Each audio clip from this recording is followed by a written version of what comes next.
نحمده ونصلي ونسلم على رسوله الكريم أما بعد أعوذ بالله من الشيطان الرجيم بسم الله الرحمن الرحيم محمد رسول الله والذين معه أشداء على الكفار رحماء بينهم صدق الله العلي العظيم عن محمد بن جبير بن مطعم عن أبيه رضي الله تعالى عنه قال رسول الله صلى الله عليه وسلم لي خمسة أسماء أنا محمد وأحمد وأنا الماحي الذي يمحو الله بالكفر وأنا الحاشر الذي يحشر الناس على قدمي وأنا العاقب رواه البخاري ومسلم صدق الله العلي العظيم وصدق رسوله النبي الكريم ونحن على ذلك من الشاهدين والشاکرین والحمد للہ رب العالمین۔ میرے انتہائی معزز سامعین اور سامعات، میں آج آپ حضرات کے سامنے اپنے عظیم پیغمبر امام الانبیاء خاتم المرسلین جناب محمد الرسول اللہ صلی اللہ علیہ وسلم کے تعارف کے عنوان سے کچھ گفتگو عرض کرنا چاہوں گا۔ پیارے پیغمبر صلی اللہ علیہ وسلم کا تعارف ہمیں مختصر تو حاصل ہے الحمدللہ، لیکن تفصیل کے ساتھ بہت کم مسلمان جانتے ہیں کہ ہمارے پیارے پیغمبر صلی اللہ علیہ وسلم کا تعارف کیا ہے۔ تعارف یہ کہا جاتا ہے کہ انسان کے قبیلے کا معلوم ہو کہ انسان کون سے قبیلے سے تعلق رکھتا ہے، اور انسان کے بارے میں یہ معلوم ہو کہ اس کی صفات کیا ہیں، اس کی اولاد کتنی تھی، اس کے غلام کتنے تھے، اس کی باندی کتنی تھی، اور اس کے دنیا کے اندر جو اس کے استعمال میں سواریاں تھیں وہ کتنی تھیں، وہ رہتا کہاں تھا، وہ کام کیا کرتا تھا۔ یہ ساری تفصیل اس کے بارے میں اگر کسی کو معلوم ہو جائے تو اسے کہا جاتا ہے کہ اس انسان کا تعارف سامنے آ گیا ہے۔ آج انتہائی افسوس کی بات ہے کہ ہم مسلمان ہیں، لیکن ہمیں اپنے پیارے پیغمبر صلی اللہ علیہ وسلم کا مکمل تعارف حاصل نہیں ہے۔ بعض مسلمان تو اللہ معاف فرمائے انہیں امام الانبیاء صلی اللہ علیہ وسلم کا نام بھی معلوم نہیں ہے۔ ہمارے گاؤں دیہات میں آپ چلے جائیں، انہیں معلوم نہیں ہے کہ آخری نبی کون ہیں، پہلے نبی کون ہیں، تو یہ انتہائی دین سے دوری کی علامات ہیں۔ اچھے خاصے پڑھے لکھے لوگ جو دین پہ ایک ایک گھنٹے کے تبصرے کرتے ہیں، لیکن انہیں بھی جب امام الانبیاء صلی اللہ علیہ وسلم کے تعارف کو بیان کرنے کا کہا جائے تو وہ آپ صلی اللہ علیہ وسلم کی اولاد کتنی تھی نہیں جانتے، آپ کی ازواج مطہرات کتنی تھی نہیں جانتے، آپ کے غلام کتنے تھے نہیں جانتے، ان میں آزاد کردہ کتنے تھے نہیں جانتے، آپ کی سواریاں استعمال میں کون کون سی تھی نہیں جانتے۔ تو آپ صلی اللہ علیہ وسلم کا تعارف میں نے مناسب سمجھا کہ آپ کے سامنے پیش کیا جائے کہ بحیثیت مسلمان ہمیں اپنے پیارے پیغمبر صلی اللہ علیہ وسلم کی زندگی کے ہر پہلو کا مطالعہ بھی کرنا چاہیے، اور ہمیں اپنے پیارے پیغمبر صلی اللہ علیہ وسلم کے بارے میں معلوم بھی ہونا چاہیے۔ آج کے مسلمان کو اگر یہ کہا جائے کہ دنیا میں سب سے اچھا برانڈ کون سا ہے جو کپڑوں کا ہے تو بتا دے گا۔ اگر مسلمان سے یہ کہا جائے کسی خاتون سے کہ بتائیے کہ دنیا کے اندر کون سے ملک میں سب سے بہترین کپڑا بنتا ہے، یا آپ کے شہر میں سب سے بہترین کون سی دکان ہے جہاں کپڑا اچھا ملتا ہے، وہ خاتون کپڑے اور جوتوں کی اچھی دکان کی رہنمائی کرنے میں کامیاب ہو جائے گی۔ آج کے بچے کو کہا جائے کہ بتائیے کہ فلاں ملک کی ٹیم کا کون کپتان ہے کرکٹ کا، وہ آپ کو اس کا نام بتائے گا، صرف کپتان کا نام نہیں بلکہ پورے تمام کھلاڑیوں کا، پوری ٹیم کا نام بتا دے گا۔ اسے کہا جائے کہ کرکٹ کا کون سا اصول ایسا ہے تو وہ کرکٹ کے سارے قوانین آپ کو بتا دے گا۔ لیکن اسی بچے کو اگر کہا جائے کہ آپ یہ بتائیے کہ آپ صلی اللہ علیہ وسلم کے والدین کا نام کیا تھا، تو وہ آپ کو بتانے میں کامیاب شاید نہ ہو سکے الا ماشاء اللہ۔ ہمارا آج تو حال یہ ہے کہ ہم دنیا کی ساری معلومات رکھتے ہیں لیکن دین کی معلومات ہمارے پاس نہیں ہیں، تو اللہ رب العالمین ہمیں دین کی معلومات حاصل کرنے کی بھی توفیق عطا فرمائے کہ جو ہمیں دنیا اور آخرت کے اندر یہ کام آئیں گی۔ تو میں عرض یہ کر رہا تھا کہ پیارے پیغمبر صلی اللہ علیہ وسلم کا جو تعارف ہے تفصیل کے ساتھ،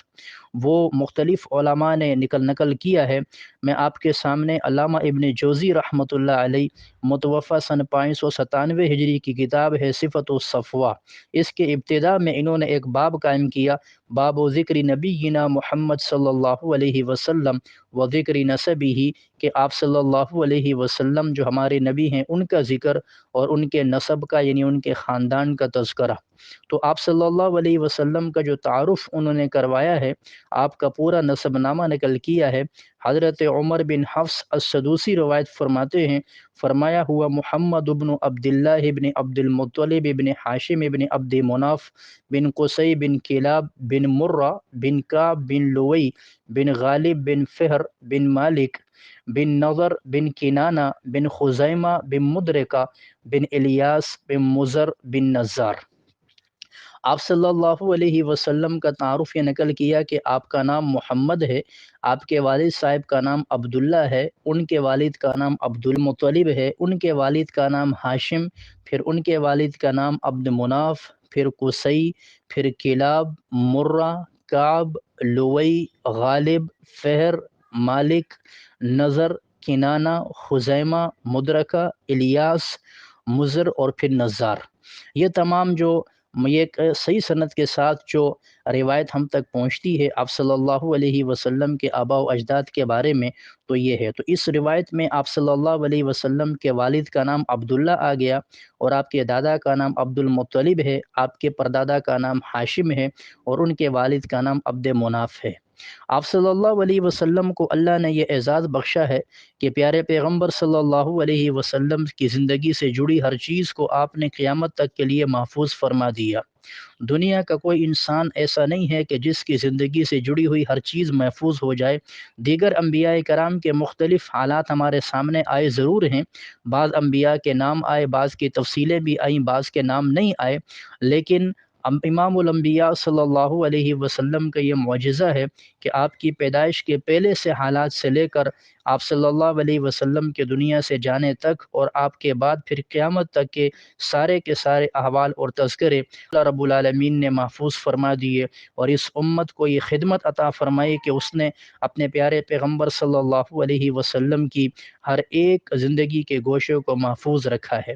آپ صلی اللہ علیہ وسلم کی والدہ محترمہ کا نام آمنہ تھا۔ اس کا تذکرہ بھی علامہ ابن جوزی رحمۃ اللہ علیہ فرماتے ہیں کہ وَأُمُّ رسول اللہ صلی اللہ علیہ وسلم آمنہ، آپ صلی اللہ علیہ وسلم کی والدہ کا نام آمنہ تھا، اور ان کے والد کا نام یعنی آپ صلی اللہ علیہ وسلم کے نانا کا نام وہب تھا، اور ان کے والد وہب کے والد عبد مناف ہیں، اور ان کے والد زہرہ ہیں، پھر کلاب ہیں، پھر مرہ ہیں۔ تو یہ مرہ پہ آ کے آپ صلی اللہ علیہ وسلم کے ساتھ، اور کلاب پہ آ کے آپ صلی اللہ علیہ وسلم کے ساتھ یہ نسب حضرت آمنہ کے والد، آمنہ کی جو آپ کی والدہ ہیں، ان کے اپنا شوہر یعنی حضرت عبداللہ کے ساتھ مل جاتا ہے۔ یعنی 3 پشتوں کے بعد چوتھی پشت میں آپ صلی اللہ علیہ وسلم کے والد اور والدہ کا نسب نامہ مل جاتا ہے۔ پیارے پیغمبر صلی اللہ علیہ وسلم کا جو خاندان ہے یہ بنو ہاشم ہے، اور بنو ہاشم بڑا معزز خاندان ہے۔ صحیح مسلم میں امام مسلم رحمۃ اللہ علیہ نے اس روایت کو نقل کیا ہے۔ حضرت واصلہ بن اسقع رضی اللہ تعالی عنہ فرماتے ہیں کہ ان النبی صلی اللہ علیہ وسلم قال، پیارے پیغمبر صلی اللہ علیہ وسلم نے ارشاد فرمایا، ان اللہ اصطفیٰ من ولد ابراہیم اسماعیل، کہ اللہ رب العالمین نے حضرت ابراہیم علیہ السلام کی اولاد میں سے حضرت اسماعیل علیہ السلام کا انتخاب فرمایا، واصطفیٰ من بنی اسماعیل کنانہ، اور حضرت اسماعیل علیہ السلام کی اولاد سے کنانہ کا انتخاب فرمایا، واصطفیٰ من بنی کنانہ قریشن، اور بنو کنانہ میں سے پھر قریش کا انتخاب فرمایا، واصطفیٰ من قریش بنی ہاشم، اور قریش سے بنو ہاشم کا انتخاب فرمایا، واصطفانی من بنی ہاشم، اور آپ صلی اللہ علیہ وسلم نے فرمایا کہ بنو ہاشم سے پھر اللہ رب العالمین نے میرا انتخاب فرمایا۔ یعنی بنو ہاشم جو سب سے معزز خاندان تھا قریش کا، اللہ رب العالمین نے پیارے پیغمبر صلی اللہ علیہ وسلم کا انتخاب پھر وہاں سے فرمایا ہے۔ تو اس سے اندازہ لگائیں کہ آپ صلی اللہ علیہ وسلم کا خاندان یہ انتہائی معزز خاندان تھا۔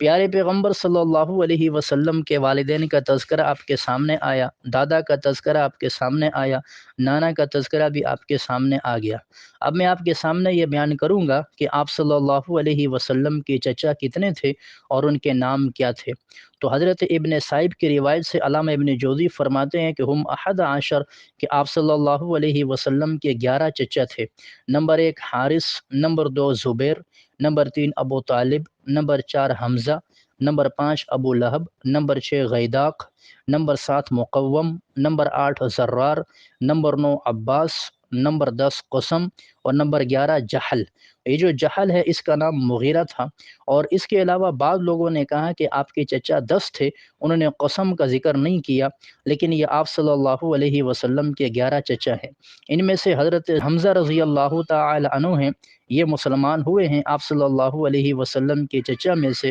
اور اسی طریقے سے یہ آپ صلی اللہ علیہ وسلم کے اس کے علاوہ جو 10 چچے تھے وہ حضرت عباس رضی اللہ عنہ بھی مسلمان ہوئے ہیں، اس کے علاوہ کوئی مسلمان نہیں ہوا۔ تو یہ آپ صلی اللہ علیہ وسلم کے 2 چچا مسلمان ہوئے ہیں، اس کے علاوہ کوئی مسلمان نہیں تھا۔ تو آپ صلی اللہ علیہ وسلم کے چچا کی تعداد 11 ہے، جن کے نام میں نے آپ کے سامنے نقل کر دیے۔ آپ صلی اللہ علیہ وسلم کی پھوپھیاں کتنی تھیں؟ تو ان کے بارے میں فرمایا کہ وَهُنَّ سِتٌّ کہ یہ 6 پھوپھیاں تھیں۔ ان میں نمبر 1 ام حکیم تھی، وہی البیضا، یہ بیضا ہیں، اور یعنی ان کا نام بیضا تھا۔ Number 2 Barra, number 3 Atika, number 4 Safiya, number 5 Arwa, number 6 Umaima. یہ 6 پھوپھیاں تھیں جو آپ کے نام، ان کے نام آپ کے سامنے آ گئے۔ اب ان کے اسلام لانے میں کہ کون کون سی مسلمان ہوئی ہیں، تو حضرت محمد بن سعید فرماتے ہیں کہ اسلمتا و ہاجرتا الی المدینہ، کہ یہ عاتقہ اور عروہ جو ہیں یہ 2 مسلمان ہوئی ہیں، اس کے علاوہ کسی نے مسلمان نہیں، اسلام قبول نہیں کیا۔ لیکن بعض علماء کی رائے یہ ہے کہ حضرت صفیہ مسلمان ہوئی ہیں، اس کے علاوہ کسی نے اسلام قبول نہیں کیا۔ تو حضرت صفیہ کے اسلام کا ذکر ہے، حضرت عاتقہ اور عروہ کا ذکر نہیں ہے، لیکن اگر مختلف روایتوں کو ملایا جائے تو پتہ چلتا ہے کہ حضرت عاتقہ اور حضرت عروہ یہ بھی مسلمان ہوئی ہیں اور صفیہ بھی مسلمان ہوئی ہیں۔ تو آپ صلی اللہ علیہ وسلم کی یہ 6 پھوپھیاں تھیں، جن میں سے 3 کے اسلام کا تذکرہ ملتا ہے۔ پیارے پیغمبر صلی اللہ علیہ وسلم کی ازواج مطہرات کون کون سی ہیں، ان کا نام بھی آپ کے سامنے ذکر کر دیتا ہوں۔ نمبر 1 حضرت خدیجہ بنت خویلد، یہ آپ صلی اللہ علیہ وسلم کی سب سے پہلی گھر والی ہیں جن کے ساتھ آپ کا نکاح ہوا۔ نمبر 2 حضرت سودا بنت زمعہ، نمبر 3 حضرت عائشہ بنت ابی بکر، نمبر 4 حضرت حفصہ بنت عمر، نمبر 5 سلمہ، ان کا نام تھا ہند بن ابی امیہ، نمبر 6 حبیبہ، ان کا نام تھا رملہ بنت ابی سفیان، نمبر 7 زینب بنت جہش، یہ حضرت امیمہ بن عبد المطلب جو کہ آپ صلی اللہ علیہ وسلم کی پھپھی ہیں، امیمہ ان کی والدہ ہیں، زینب بنت خزیمہ بن حارث بن ابی زرار، اور صفیہ بنت حیی بن اخطب، میمونہ بنت الحارث بن حزم۔ تو یہ آپ صلی اللہ علیہ وسلم کی گھر والیاں ہیں جو کہ آپ صلی اللہ علیہ وسلم کے ساتھ ملتی ہیں۔ اس کے علاوہ آپ صلی اللہ علیہ وسلم نے عورتوں کی ایک بڑی جماعت سے الگ بھی نکاح فرمایا تھا، جن کے ساتھ آپ کی ہم بستری نہیں ہوئی تھی۔ ان کا نام تاریخ میں بعض کا ملتا ہے، بعض کا نہیں ملتا، اور اس طرح عورتوں میں سے بہت سی ایسی خواتین ہیں آپ صلی اللہ علیہ وسلم نے نکاح کا پیغام ان کی طرف بھیجا لیکن نکاح مکمل نہیں ہوا، اور بعض خواتین ایسی ہیں کہ جنہوں نے خود آپ صلی اللہ علیہ وسلم کو اپنے نکاح کے لیے اپنے آپ کو پیش کیا۔ ان میں حضرت شریک ہیں کہ جنہوں نے نبی کریم صلی اللہ علیہ وسلم کے لیے اپنے آپ کو ہبہ کر دیا تھا، یعنی اپنی آپ کی خدمت کے لیے اپنے آپ کو پیش کر دیا تھا۔ تو پیارے پیغمبر صلی اللہ علیہ وسلم کی گھر والیوں کی تعداد کتنی ہے؟ نمبر 1 حضرت خدیجہ ہیں، نمبر 2 حضرت سودا ہیں، نمبر 3 حضرت عائشہ ہیں، نمبر 4 حضرت حفصہ ہیں، نمبر 5 حضرت سلمہ ہیں، نمبر 6 حبیبہ ہیں، نمبر 7 زینب بنت جہش ہیں، اور نمبر 8 جو ہے زینب بنت خزیمہ ہیں، اور نمبر 2 صفیہ بنت حیی بن اخطب ہیں، اور نمبر 10 حضرت میمونہ ہیں، اور ایک جو آپ کی آزاد کردہ باندھی تھیں حضرت ماریہ قبطیہ، ان کو ملا کے 11 خواتین بنتی ہیں کہ آپ صلی اللہ علیہ وسلم کے عقد میں یہ رہی ہیں۔ حضرت خدیجہ رضی اللہ عنہ ان میں سب سے پہلی ہیں۔ حضرت ماریہ سے ہی آپ کی پھر اولاد آگے ہوئی ہے جو کہ بیٹے ہیں۔ حضرت ماریہ سے اولاد آپ کی ابراہیم ہوئی ہے، حضرت ابراہیم رضی اللہ عنہ ایک بیٹا آپ کا ان سے ہوا ہے باقی بچے اور بچیاں حضرت خدیجہ رضی اللہ عنہ سے ہوئے ہیں، جن کا تذکرہ آگے آ رہا ہے۔